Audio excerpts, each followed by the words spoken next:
తూటాల్లా పేలుతున్న మాటలు, మేనిఫెస్టోలో పోటీలు, ఓటర్లను ప్రసన్నం చేసుకునేందుకు కురిపిస్తున్న వరాలు అన్నీ కలిపి తమిళనాడు రాజకీయాన్ని వేడెక్కిస్తున్నాయి. అధికారమే లక్ష్యంగా అన్నాడీఎంకే అధికారాన్ని నిలబెట్టుకోవాలని డీఎంకే సంచలనం క్రియేట్ చేసి తీరుతామంటున్న విజయ్ టీవీకే తమిళనాడులో ప్రతి పరిణామం సస్పెన్స్ థ్రిల్లర్ను తలపిస్తోంది. అన్నాడీఎంకే రెండో దఫా మేనిఫెస్టో ప్రకటించగా బీజేపీని నిలదీస్తూ జనాల్లోకి వెళ్లే వ్యూహంతో డీఎంకే అడుగులు వేస్తోంది. ఇంతకీ తమిళనాడులో ఏం జరుగుతోంది? రాజకీయంలో కనిపిస్తున్న మలుపేంటి? ఓటరు మాట ఎలా ఉంది?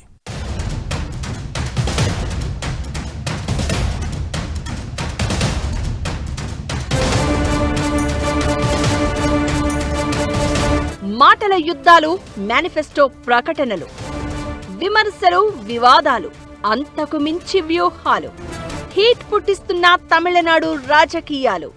రెండో దఫా మేనిఫెస్టో ప్రకటించిన అన్నాడీఎంకే బీజేపీని నిలదీస్తూ డీఎంకే సెంటిమెంట్ రాజకీయం. తమిళనాడు రాజకీయాల్లో ఏం జరుగుతోంది? పార్టీల వ్యూహాలు ఎలా ఉండబోతున్నాయి? విజయ్ పార్టీ ఒంటరిగా నిలదొక్కునేనా?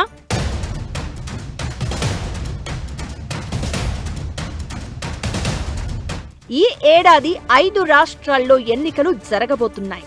అస్సోం, బెంగాల్, కేరళ, పుదుచ్చేరి ఎలక్షన్స్ సంగతి ఎలా ఉన్నా తమిళనాడు మీదే ఇప్పుడు దేశవ్యాప్తంగా ఆసక్తి కనిపిస్తోంది.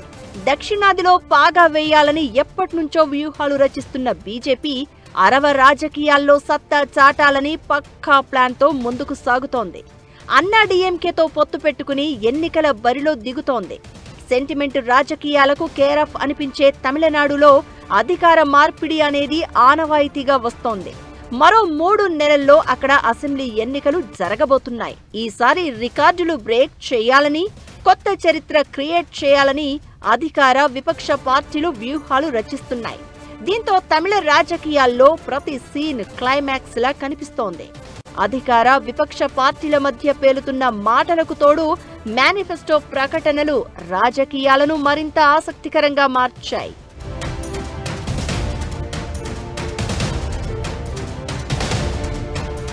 జనాకర్షణ హామీలతో ప్రతిపక్ష అన్నాడీఎంకే రెండో దఫా మేనిఫెస్టో ప్రకటించింది. రేషన్ కార్డుదారులకు ఏడాదికి ఉచితంగా 3 సిలిండర్లు, వృద్ధులకు పింఛను 2000కు పెంపు, మైనారిటీ సామాజిక వర్గాల మహిళలకు వడ్డీ లేని రుణాలు, బ్యాంకుల్లో తీసుకున్న విద్యా రుణాల రద్దుతో పాటు ప్రభుత్వ అనుమతితో జరిగే జల్లికట్టు పోటీల నిర్వహణకు 5 లక్షల ఆర్థిక సహాయం, జల్లికట్టులో పాల్గొని చనిపోయిన వారికి 10 లక్షలు, గాయపడిన వారికి 2 లక్షల పరిహారం అందిస్తామని మేనిఫెస్టోలో చేర్చారు. దివంగత నేత ఎంజీఆర్ జయంతి సందర్భంగా గతంలో అన్నాడీఎంకే మొదటి మేనిఫెస్టోను ప్రకటించింది. కుల విలక్కు పథకం కింద కుటుంబ కార్డుదారుకు 2000 నగదు, నగరాల్లో పురుషులకు ఉచిత బస్సు ప్రయాణం, సొంతింటి కల సాకారం దిశగా అమ్మ గృహం పథకం, 100 రోజులు ఉన్న గ్రామీణ ఉపాధి పథకాన్ని 150 రోజులకు పెంచడం, 5 లక్షల మంది మహిళలకు అమ్మ ద్విచక్ర వాహనం పథకం లాంటి వాగ్దానాలు చేసింది. ఈ 2 మేనిఫెస్టోలను జనాల్లోకి బలంగా తీసుకువెళ్లాలని అన్నాడీఎంకే వ్యూహాలు రచిస్తోంది.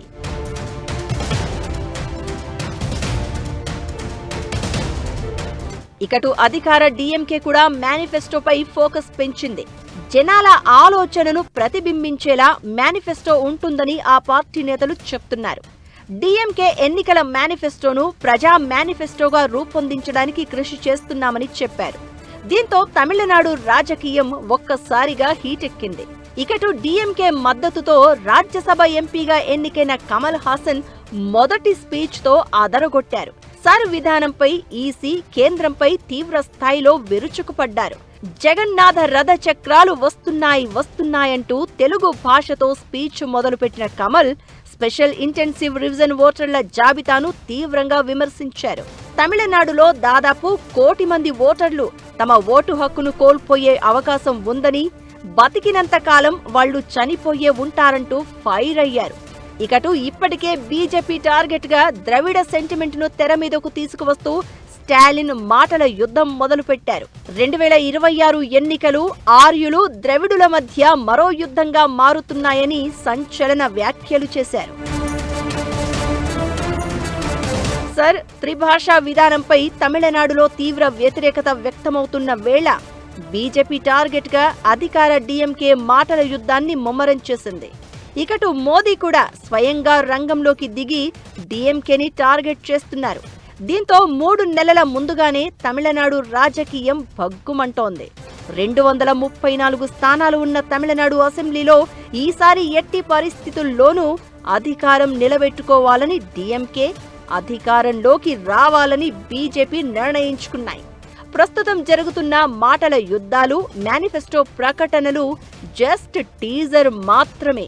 అసలు సినిమా రాబోయే రోజుల్లో కనిపించడం ఖాయంగా కనిపిస్తోంది. తమిళనాడు రాజకీయాల్లో విజయ్ పార్టీ ఎలాంటి సెన్సేషన్ క్రియేట్ చేయబోతుందనేది ఇప్పుడు దేశవ్యాప్తంగా ఆసక్తి రేపుతోంది. కూటమిలో చేర్చుకునేందుకు బీజేపీ సంకేతాలు పంపిన విజయ్ ఖరాఖండిగా తేల్చేశాడు.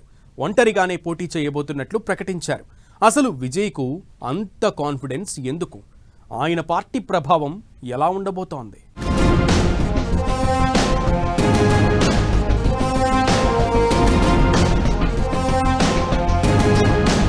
తమిళనాడు రాజకీయాలు డీఎంకే, అన్నా డీఎంకే పార్టీల చుట్టే తిరుగుతున్నాయి. ఈ 2 పార్టీల మధ్య అధికార మార్పిడి జరుగుతూ వస్తోంది. 1996 నుంచి ఏ పార్టీ కూడా ఒంటరిగా స్పష్టమైన మెజారిటీ సాధించలేదు. దీంతో కులాలు, ప్రాంతాల ఆధారంగా ఏర్పడిన చిన్న చిన్న పార్టీలతో పొత్తులు కీలకంగా మారాయి. అయితే టీవీకే పార్టీ కింగ్ మేకర్గా మారే అవకాశం ఉందనే ప్రచారం జరుగుతున్న వేళ విజయ్ సంచలన ట్విస్ట్ ఇచ్చారు.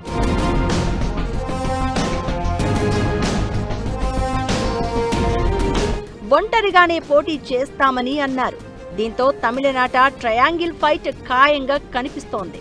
ఇకటు పార్టీని బలోపేతం చేసుకునే పనిలో విజయ్ బిజీగా ఉన్నారు. కరూర్ తొక్కిసలాట ఘటనతో కొంతకాలం బ్రేక్ ఇచ్చినా ఈ మధ్య పూర్తిగా రాజకీయాలపై ఫోకస్ పెట్టారు.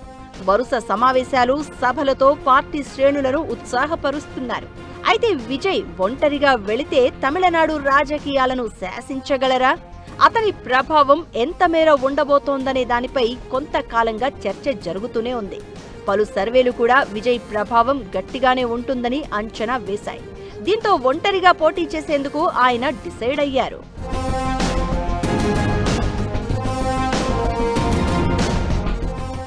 విజయ్ ఒంటరిగా పోటీ చేస్తున్నాడంటే ఆయన అనుకున్నది కాదు. ఆయన దిగాక తప్పకుండా కాంగ్రెస్ పార్టీయో లేకపోతే ఏడీఎంకేతో ఆయనతో చేరతారు, మంచి స్ట్రక్చర్ వస్తుంది, ఫైట్ ఈజీగా అవుతుంది అనుకున్నాడు. కాంగ్రెస్ పార్టీ డిఎంకేని వదలలేదు, ఏడీఎంకే అలాగే బీజేపీని వదలలేకపోయింది. సో ఆయనకి కంపల్సరీగా ఒంటరిగా పోటీ చేస్తున్నాడు. దీనివల్ల ఆయన విజయం లేకపోతే గవర్నమెంట్ ఫామ్ చేయటం కష్టం అని మాత్రం అనిపిస్తుంది. తమిళనాడులో 15-20 యాక్టివ్ పొలిటికల్ పార్టీస్ ఉన్నాయి కాబట్టి ఢిల్లీలో లేకపోతే ఆంధ్రప్రదేశ్లో ఎన్టీఆర్ టైంలో కొత్త పార్టీ వచ్చి స్వీప్ చేసే అవకాశం లేదు. టీవీకే పార్టీకి జనాల్లో మంచి మద్దతు ఉందని సర్వేలు చెప్తున్నాయి. నిజానికి విజయ్ మీద, ఆయన పార్టీ మీద బీజేపీ చాలా ఆశలే పెట్టుకున్నట్లు కనిపించింది.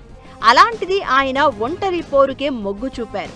తమిళనాడులో జరగబోయేది ఎన్నికల పోరు కాదని, ప్రజాస్వామ్య యుద్ధమని, ఒంటరి పోరుకు తగిన సైన్యం తమ దగ్గర ఉందని, ఎవ్వరికీ తల వంచం, దేనికి రాజీ పడమంటూ క్లియర్ కట్ గా చెప్పేశారు. విజయ్ చెప్పిన లెక్కలు నిజమే అనేది చాలా మంది వాదన. డిఎంకే, అన్నా డిఎంకే పార్టీల మధ్య అధికార మార్పిడి చూసి చూసి అలిసిపోయిన జెన్జీ యువత మార్పు కోసం విజయ్ వైపు చూస్తోందని సర్వేలు చెప్తున్నాయి.